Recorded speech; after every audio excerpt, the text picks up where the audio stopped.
നിങ്ങൾക്കറിയുന്ന പോലെ അല്പസമയത്തിനകം പ്രധാനമന്ത്രി നമ്മുടെ സ്വപ്ന പദ്ധതി വിഴിഞ്ഞം ഇൻ്റർനാഷണൽ പോർട്ട് രാജ്യത്തിന് സമർപ്പിക്കും.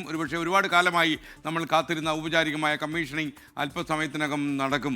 പ്രധാനമന്ത്രി ഇപ്പോൾ വിഴിഞ്ഞത്തെ പ്രോജക്റ്റ് നടന്ന് കാണുകയാണ്. അവിടുത്തെ സാങ്കേതിക സൗകര്യങ്ങൾ, ഭാവിയിലെ സാധ്യതകൾ, മറ്റ് അപൂർവം പോർട്ടുകളിൽ നിന്നുള്ള സാധ്യതകൾ, ഇതെല്ലാം തന്നെ പ്രധാനമന്ത്രി നോക്കിക്കാണും. നമ്മളെ അത്ഭുതപ്പെടുത്തുന്ന സൗകര്യങ്ങൾ ഇവിടെയുണ്ട് എന്ന് നമുക്ക് പോലും മനസ്സിലായിട്ടുണ്ട്.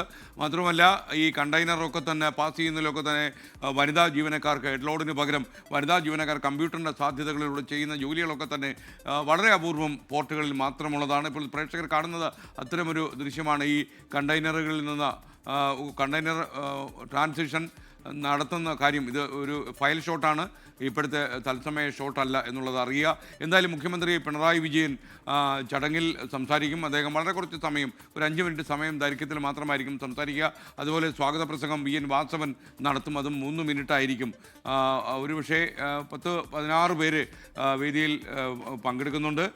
വി ഡി സതീശൻ്റെ അഭാവം ശ്രദ്ധിക്കപ്പെടുമെന്ന കാര്യത്തിൽ സംശയമില്ല.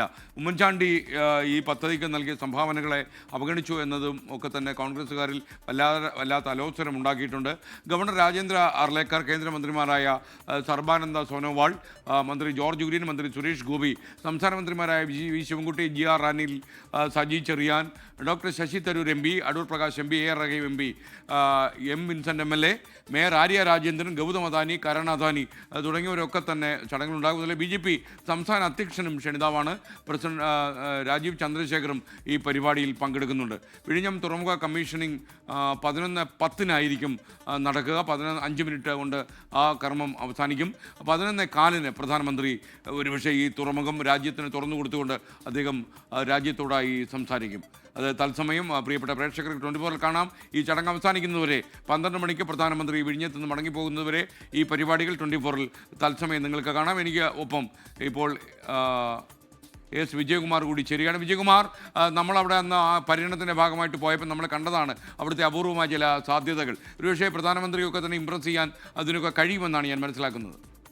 എസ്കെൻ, അവിടെ 8 semi automated shift to shore ക്രെയിനുകളും 24 പൂർണ്ണ ഓട്ടോമേറ്റഡ് യാർഡ് ക്രെയിനുകളുമുണ്ട്.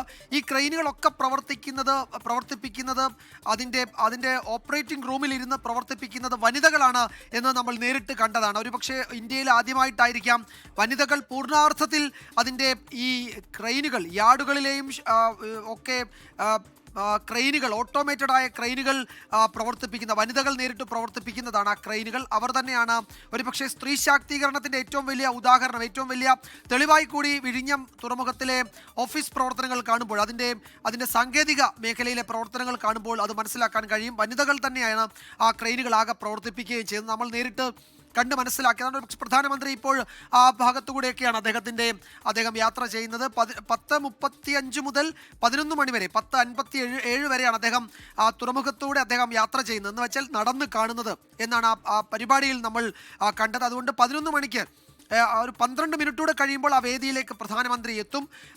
തുറമുഖ മന്ത്രിയുടെ സ്വാഗത പ്രസംഗം ഏതാനും നിമിഷം മാത്രം, അതിനുശേഷം മുഖ്യമന്ത്രിയുടെ വളരെ ഹ്രസ്വമായ പ്രസംഗം, അതിനുശേഷം പ്രധാനമന്ത്രി ആ വേദിയിൽ ഏതാണ്ട് 45 മിനിറ്റ് സംസാരിക്കും.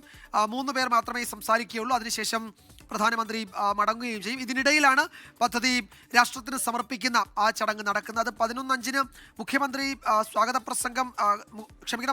പ്രസംഗം കഴിഞ്ഞ് പ്രധാനമന്ത്രി പ്രസംഗിക്കുന്നതിന് തൊട്ട് മുമ്പാണ് പദ്ധതി രാഷ്ട്രത്തിന് സമർപ്പിക്കുന്ന ചടങ്ങ് നടക്കുന്നത്.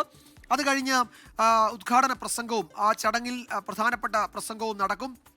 അതിനുശേഷം പ്രധാനമന്ത്രി മടങ്ങുകയും ചെയ്യും. ആ പദ്ധതി പ്രദേശത്ത് അദ്ദേഹം ഇപ്പോൾ അവിടെ ആ മേഖലയിലൂടെ പദ്ധതി പ്രദേശത്തു കൂടിയുള്ള അദ്ദേഹം യാത്ര ചെയ്യുകയാണ്, സഞ്ചരിക്കുകയാണ്. വിവിധ മേഖലകൾ, വിഴിഞ്ഞം തുറമുഖ പദ്ധതി പ്രദേശത്തെ വിവിധ ഓഫീസുകളുടെ പ്രവർത്തനം, ക്രെയിനുകളുടെ പ്രവർത്തനം, അതുപോലെ ബർത്തുകളിൽ നടക്കുന്ന ജോലികളൊക്കെ നേരിട്ട് പ്രധാനമന്ത്രി കാണുന്നുണ്ട്. അല്പസമയത്തിനകം അത് പൂർത്തിയാക്കി പ്രധാനമന്ത്രി വേദിയിലേക്ക് വരും. 10 മിനിറ്റ് കൂടി കഴിഞ്ഞാൽ ഔദ്യോഗികമായി ഈ ഉദ്ഘാടന ചടങ്ങ് തുടങ്ങും. കേരളത്തെ സംബന്ധിച്ച് നമ്മൾ പലകുറി പറഞ്ഞതാണ്, കേവലം ഒരു വികസന പദ്ധതി രാഷ്ട്രത്തിന് സമർപ്പിക്കുന്ന ഒരു ദിവസമല്ല. കേരളത്തിൻ്റെ വികസനത്തിൽ പൊതുവെയും ഇന്ത്യയുടെ വികസന ചരിത്രത്തിൽ പ്രത്യേകിച്ചൊക്കെ വലിയ പങ്ക് വഹിക്കുന്ന ഒരു പദ്ധതിയാണിത്. ഇത് 2028-ലാണ് ഇതിന്റെ രണ്ടാം ഘട്ടം പൂർത്തിയാക്കേണ്ടത്. ഈ വർഷം തന്നെ ഈ പരിപാടി കഴിഞ്ഞാൽ, എന്ന് വെച്ചാൽ ഈ പദ്ധതി രാജ്യത്തിന് സമർപ്പിക്കുന്ന കമ്മീഷനിങ് ചടങ്ങ് കഴിഞ്ഞാൽ 2028-ലെ രണ്ടാം ഘട്ട ജോലി അത് ഉടൻ ആരംഭിക്കുകയും ചെയ്യുമെന്ന് തുറമുഖ കമ്പനി തന്നെ അറിയിച്ചിട്ടുണ്ട്. അതിനൊപ്പം തന്നെ ഈ റോഡ് റെയിൽ കണക്ടിവിറ്റിയുമായി ബന്ധപ്പെട്ട ജോലികളും നടക്കാൻ പോവുകയാണ്. ഇതിൽ 817.8 കോടിയാണ് കേന്ദ്രത്തിന്റെ വയബിലിറ്റി ഗ്യാപ്പ് ഫണ്ട്, അതൊരു വായ്പയായിട്ടാണ് അനുവദിച്ചിരിക്കുന്നത്. അതിൽ എന്തെങ്കിലും ഒരു മാറ്റം വരുത്തണമെന്ന് കേന്ദ്രത്തോട് കേരളം ആവശ്യപ്പെട്ടിട്ടുണ്ട്. ഇതുവരെ അതിന് അനുകൂലമായ ഒരു പ്രതികരണം ഉണ്ടായിട്ടില്ല. എന്തെങ്കിലും ഒരു പ്രതികരണം മുഖ്യമന്ത്രിയുടെ ഭാഗത്തു നിന്നുണ്ടാകുമോ എന്നുകൂടി നോക്കേണ്ടതുണ്ട്. 8,867.14 കോടിയാണ് നിർമ്മാണ ചെലവ്. അദാനി പോർട്ട് മുടക്കിയത് 2,454 കോടി. സംസ്ഥാനത്തിന്റെ മുതൽ മുടക്ക് 5,595 കോടി. അപ്പോൾ ഇതാണ് പദ്ധതിയുടെ ചുരുക്കം. GST വരുമാനം ഇപ്പോൾ തന്നെ കോടികൾക്കപ്പുറത്തേക്ക് പോയി. കേന്ദ്രത്തിനും സംസ്ഥാനത്തിനും ഒക്കെ കിട്ടേണ്ടതാണ്.